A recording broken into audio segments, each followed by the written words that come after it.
Day 2 part 2 video ആണ് കേട്ടോ. Part 1 കാണാത്തവരുണ്ടെങ്കിൽ കാണാൻ പോകണേ. അപ്പോൾ ഞാൻ പൂ വാങ്ങാൻ വേണ്ടി വന്നിരിക്കുകയാണ് കേട്ടോ. പൂ വിൽക്കുന്ന ചേച്ചിമാർ തൊട്ടടുത്ത് തന്നെ ഇരിക്കുന്നുണ്ട്. പൂക്കാരിയമ്മയാണ്. അപ്പുറത്തിരിക്കുന്നത് എൻ്റെ നാട്ടിലത്തെ ചേച്ചി, എൻ്റെ ബന്ധുവും കൂടിയാണ് കേട്ടോ. പൂക്കാരിയമ്മോട് ഞാൻ വർഷങ്ങളായിട്ട് പൂ വാങ്ങുന്നതാണ്. എൻ്റെ മുത്തശ്ശിയുടെ കാലം മുതലുള്ള പരിചയമാണ് കേട്ടോ.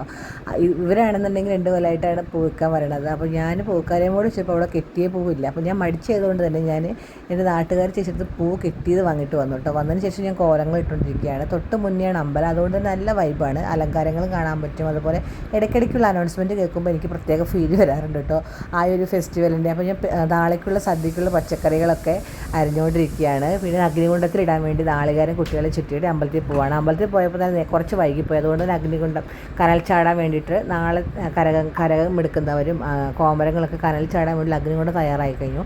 അപ്പോൾ കുറച്ച് നേരത്തെ ആണെങ്കിൽ എനിക്ക് തുടക്കമുള്ള വീട് ഇടാൻ പറ്റിയത് കത്തിക്കുന്നത്. അപ്പോൾ ഇത് കുറച്ച് വൈകിപ്പോയി. അപ്പോൾ ഇങ്ങനെ പുളിമരം കൊണ്ടാട്ടോ വെച്ചിട്ടുള്ളത്. അപ്പോൾ നമ്മൾ കൊണ്ടുപോയി നാളികേരം അതിൽ വെച്ച് കൊടുത്തിട്ടുണ്ട്. ബാക്കി വീട് നമുക്ക് നാളെ കാണാം.